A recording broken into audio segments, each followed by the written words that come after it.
Okay my dear students, good morning, good afternoon and good evening. जिस भी समय आप इस वीडियो को देख रहे हैं, आप जानते हैं कि ये ज्योग्राफी सीबीएसई 10th क्लास का ज्योग्राफी का फर्स्ट चैप्टर है, रिसोर्सेज एंड डेवलपमेंट, और ये उसका 5th पार्ट है।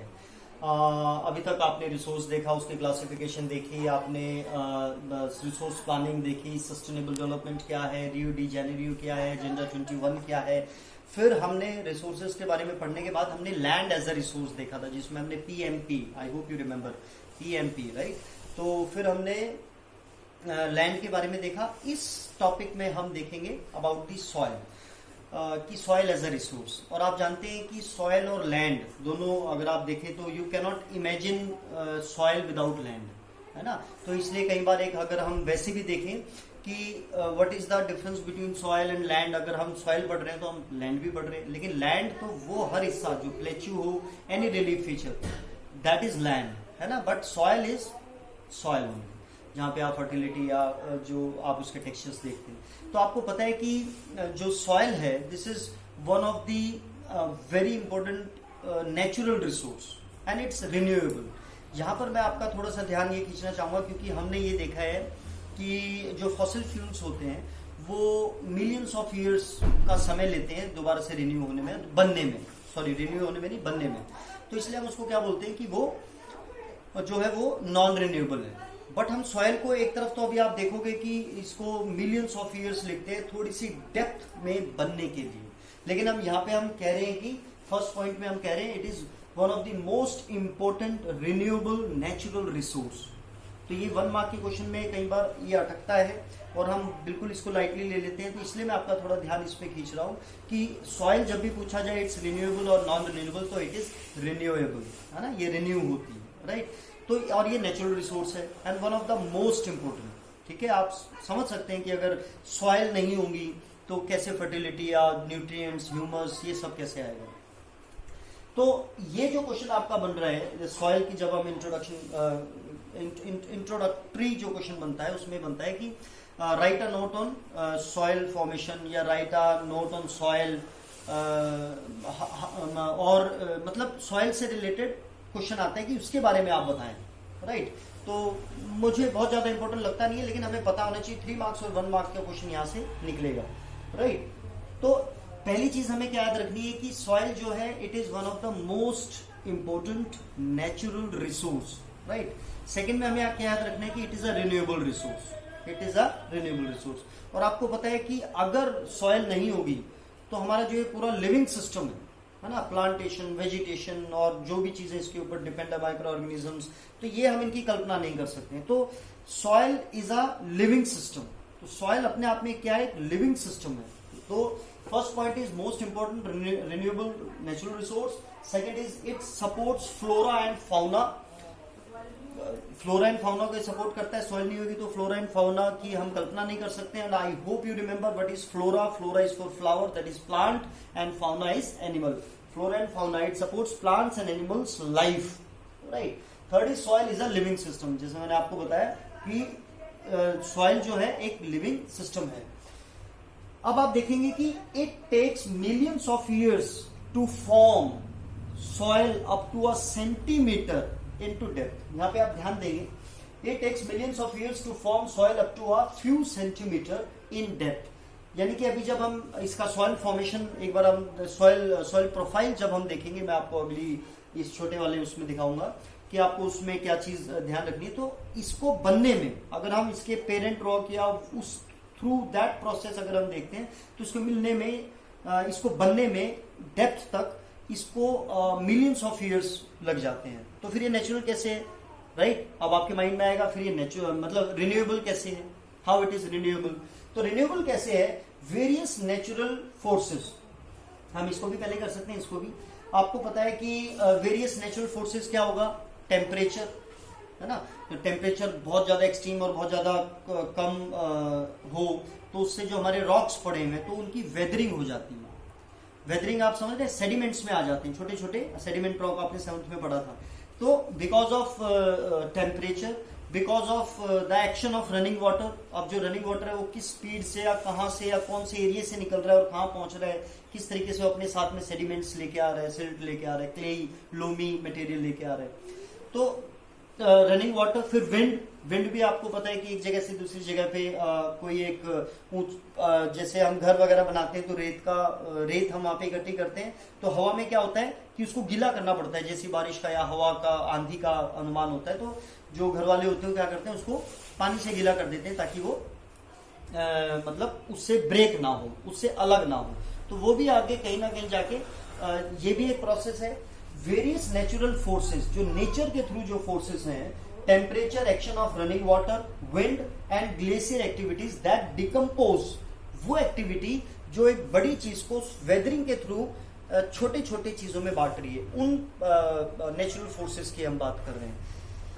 तो मैं आई होप कि आपको ये चीज समझ में आ रही होगी, जैसे कि ये मैंने आपको क्या बताया कि किस तरीके से जो सॉइल है, जब because of temperature, because of wind, because of water, जब वो कोई एक बड़ी चीज को छोटे छोटे टुकड़ों में कंटिन्यूसली, आपको पता है कि हमारी जो एलुवियल सॉइल है, जो भी हम देखेंगे भी, और 9th में आपने पढ़ा है एलुवियल जो प्लेन्स वाला एरिया है, किस तरीके से वो हिमालय से टूट टूट के आती है ना, तो वो भी एक काइंड ऑफ क्या हो रहा है, it is the making of soil, है ना। हमने डेप्थ में बात की है वो कि वो मिलियंस ऑफ ईयर्स लेते हैं सेंटीमीटर बनाने में, बट नेचुरल प्रोसेस के through it is helping to form the soil, formation of soil. तो various natural forces, temperature, action of running water, wind and glacier activity of decomposers also help in the formation of soil. इसके अलावा relief feature, I hope you understand relief feature, जो 0 level से ऊपर यानी water level से जो भी area ऊपर है, रिलीफ। पेरेंट रॉक, ये पेरेंट रॉक क्या है, पेरेंट रॉक आपको लग तो रहा होगा कि जो जहां से सॉइल बन रही है ना, तो इसको मैं अभी अगले वाले उसमें मैं आपको बताऊंगा इसी में ही छोटे बोर्ड के थ्रू कि पेरेंट रॉक, बेड रॉक और अनवेदर्ड रॉक क्या है, राइट। तो पेरेंट रॉक रिलीफ फीचर के थ्रू, ये आपने देखा वेरियस फोर्सेस, तो रिलीफ फीचर पे फोर्सेस पड़ रहे हैं। क्लाइमेट, किस तरीके से क्लाइमेट, ठंडा, गर्म, बारिश, फिर ये भी बहुत इंपैक्ट डालता है। वेजिटेशन, अब जो वेजिटेशन है, जिस एरिया में जिस तरीके की वेजिटेशन है, उसी तरीके की आप अभी आगे जब पढ़ेंगे ह्यूमस क्या होता है, तो आपको समझ में आएगा कि वो सॉइल भी उसी तरीके की वो फॉर्म होती रहती है। जैसे एलुवियल वाले में तो वो हिमालय से आती है, कुछ जैसे ब्लैक सॉइल और इग्नियस सॉइल है, वहां पे अगर नेचुरल फोर्सेस अगर अपना काम कर रहे हैं, डिकम्पोज कर रहे हैं, तो वहां पे कौन सी सॉइल बनेगी, दैट पर्टिकुलर सॉइल ओनली। तो vegetation, other forms of life, यानी कि आपको पता है छोटे छोटे माइक्रो ऑर्गेनिज्म, स्नेक्स एंड ये खरगोश वगैरह जो अपने बरोज बनाते हैं, तो एंड टाइम, और इसके साथ में समय, धीरे धीरे समय के साथ आपको पता है time is the biggest ointment.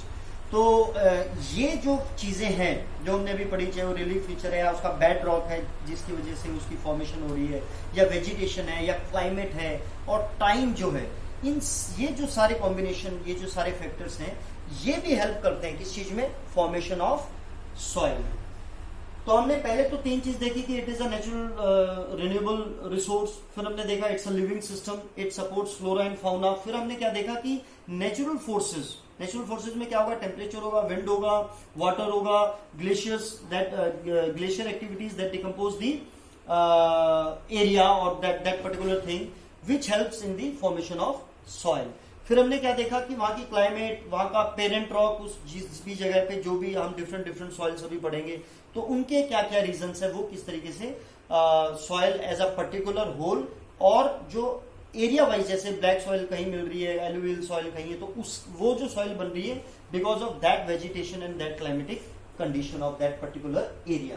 इसके अलावा फिर आप देखेंगे chemical and organic changes which take place in soil, जो आपको पता है सॉइल के अंदर भी कुछ केमिकल और ऑर्गेनिक जो कुछ एक्टिविटीज होती है, that also supports the formation of soil, मतलब that is also very important part of that soil, which these activities, organic and inorganic.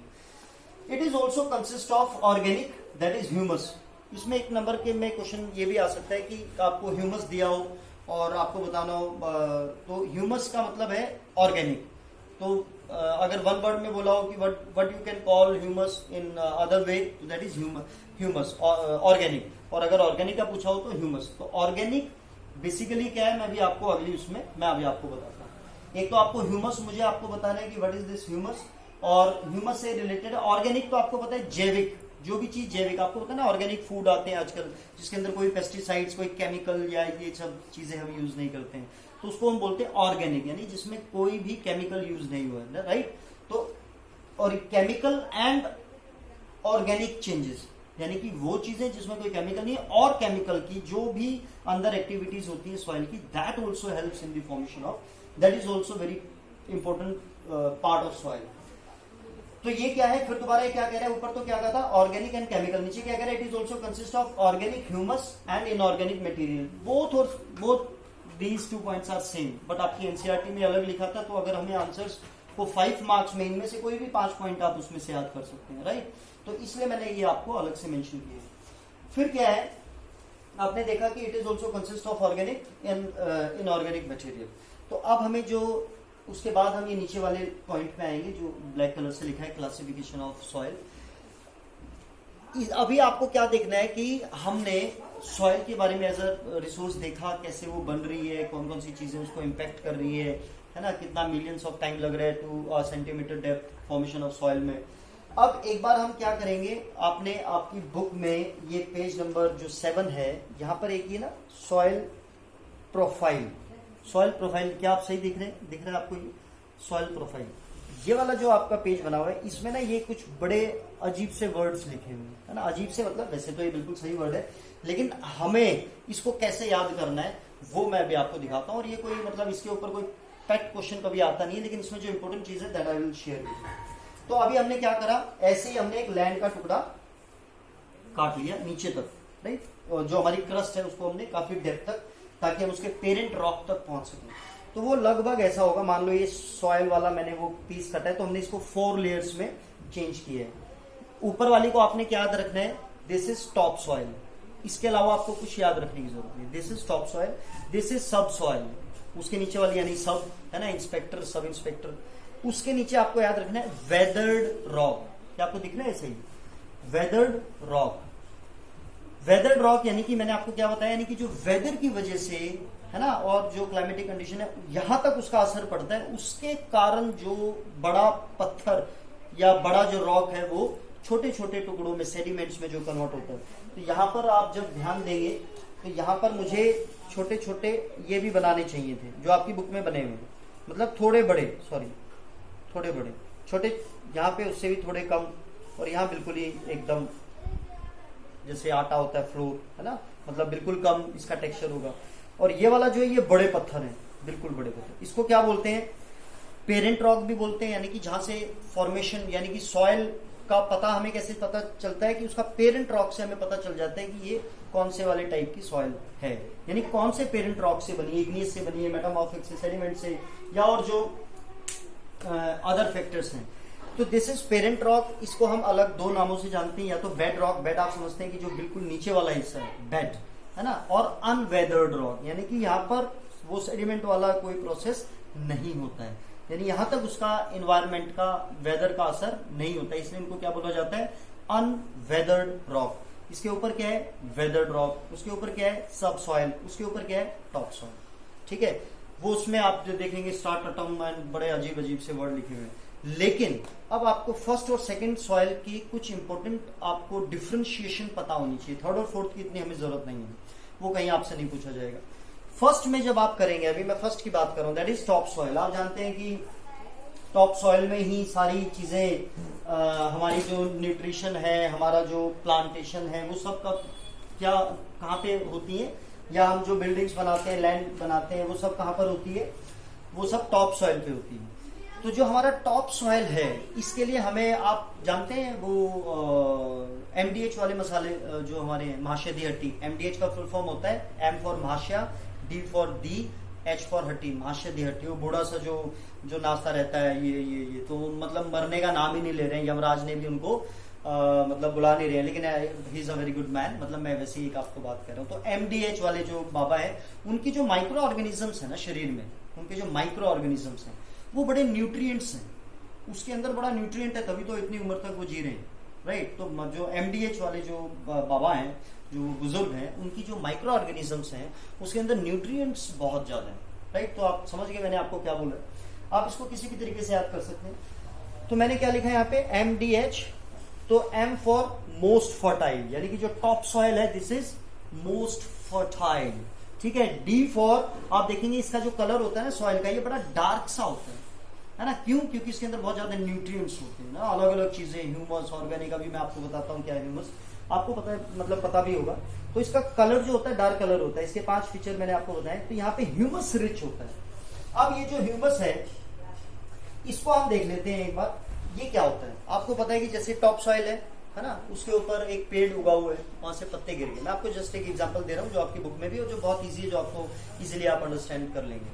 पत्ते गिर गए, अब वो पत्ते क्या है, धीरे धीरे डिके होंगे, it is a natural process, है ना। वो डिके होंगे, तो वो डिके होके क्या होंगे, वो सॉइल में मिल जाएंगे। तो उस चीज को, बस ये जो प्रोसेस होता है उसको हम क्या बोलते हैं, ह्यूमस। ह्यूमस, और ह्यूमस ही क्या है, ऑर्गेनिक, क्योंकि वहां पे कोई हम केमिकल तो मिला नहीं रहे, सब प्राकृतिक की वजह से ही वो गिर रहे हैं, और प्राकृतिक कारणों से ही वो उसके अंदर मिल रही है। जब वो डिके हो रही है उसके बाद वो मिल रही है। तो ये मैंने आपके humus usually refers to the natural decay of material such as the leaves in the soil top layer. It is dark organic material that forms the soil when plants and animals matter decay. अब वहां पे अगर मान लो कोई एंट है या और insects हैं, स्नेक है, डॉग है, या कोई भी ऐसा जो जैसे हिंदू उसमें हम उनको दफना देते हैं, तो वो क्या हो रहा है, वो टॉप सॉइल के अंदर वो डिके जो हो रहा है, that process is known, that natural process is known as humus, है ना। उसके अंदर कोई केमिकल वाली चीज नहीं हो रही। तो आई होप यू रिमेंबर। तो M for most fertile, D for dark in colour, easy है ना। एच फॉर, मतलब ये आपको सिर्फ एक याद करने के लिए ये इस तरीके की चीजें बनाई जाती हैं, और बहुत ज्यादा फॉर्मूलाज भी अच्छे नहीं होते हैं, that I will tell you. तो मैं उस चीज का भी ध्यान रखना, हर चीज का मैं फॉर्मूला नहीं बना रहा हूं। तो M for most fertile, D for dark in colour, H for humus rich. फिर मैंने क्या बताया था कि उसकी जो माइक्रो ऑर्गेनिजम्स हैं, यानी कि यहाँ पे बहुत ज्यादा माइक्रो ऑर्गेनिजम्स हैं, छोटे छोटे यहीं पे होते हैं, राइट। और वो उसके अंदर न्यूट्रिएंट्स बहुत है। तो आपको पता है डार्क इन कलर है, तो जो टॉप सॉइल उसके अंदर न्यूट्रिएंट्स हैं, तभी तो वो हमारे प्लांट्स और डिफरेंट डिफरेंट वो उसके अंदर फल फूल रहे हैं। इसके जो नीचे वाला है, इसमें आपको 3 चीजें याद रखनी है। बेसिकली 2 तो इसकी अपोजिट है। एक तो यहाँ पे लेस ह्यूमस कंटेंट होता है नीचे वाले में, यानी ह्यूमस कंटेंट होता है लेकिन लेस होता है। फिर दूसरा क्या है कि इसका जो कलर होता है, क्योंकि ऊपर वाले का डार्क है तो नीचे वाले का लाइट इन कलर है।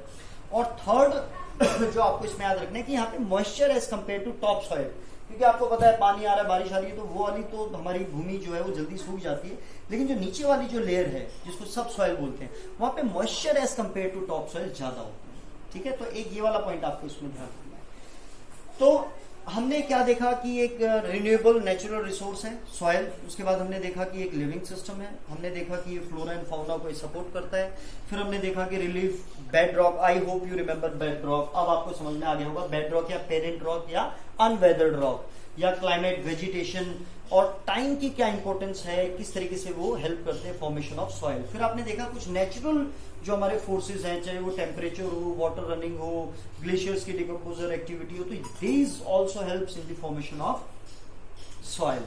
फिर आपने देखा कि chemical and organic and unorganic जो केमिकल जो एक्टिविटीज होती है सॉइल के टॉप उसमें तो या सॉइल में, that is also very important in the formation, right. फिर हमने क्या देखा कि सॉइल प्रोफाइल, इसको क्या बोलते हैं, सॉइल प्रोफाइल। इसका क्वेश्चन जो है मान लो आता नहीं है, मतलब मैं तो नहीं कहूंगा आपको अभी फिलहाल, फाइनल तक आते आते अगर मैं आपको इसमें दोबारा से, क्योंकि we will be continue, soil profile, ये वाली जो चीज हमने डायग्राम बनाई इसको सॉइल का प्रोफाइल बोलते हैं, राइट। तो फिर हमने क्या देखा, सॉइल प्रोफाइल देखा। अब हम यानी कि जो सॉइल की जो फॉर्मेशन है, हम उसके बेसिस पे, क्योंकि कहीं पे इग्नियस रॉक है, कहीं पे मेटामॉर्फिक रॉक है, तो अलग अलग रॉक्स की जो अलग अलग बासाल्टी या अलग अलग कारणों से जो बन रही है, तो यानी कि हम सॉइल को क्लासिफाई किस किस तरीके से कर सकते हैं। तो इंपॉर्टेंट क्वेश्चन, जैसे हमने सोर्स को रिसोर्सेज को क्लासिफाई किया था, वैसे हम सॉइल्स को भी क्लासिफाई करेंगे। तो उसको किस किस बेस पे किया जा सकता है, एक तो सॉइल फॉर्मेशन, यानी किस चीज से वो फॉर्म हुई है ना, उससे पता चल जाएगा, यानी उस एरिया का। फिर उसका कलर क्या है, ब्लैक है, येलो है, रेड है, लेटराइट है, कौन सा कलर है। फिर उसकी थिकनेस क्या है, राइट, वो मतलब कितनी थिक है वो। उसका टेक्सचर क्या है, टेक्सचर क्या होता है प्यारे बच्चों, टेक्सचर होता है कि वो मतलब जो कंकर या उसका जो मटेरियल होता है वो छोटी सिल्ट्स हैं या बड़ा है, उसका जो आकार होता है वो दैट ग्रेन्स, वो ग्रेन नहीं मतलब वो छोटे छोटे जो पार्टिकल्स हैं उसके।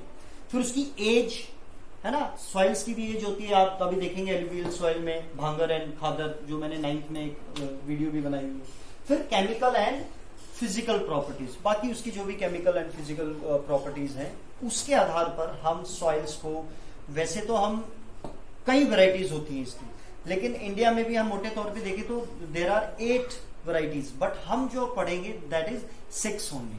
कितनी पढ़ेंगे हम? 6, है ना। तो वो जो 6 हैं वो कौन कौन सी है उनको हम एक बार देख लेते हैं ताकि हम 1 बाय 1 अगली वीडियो से करें।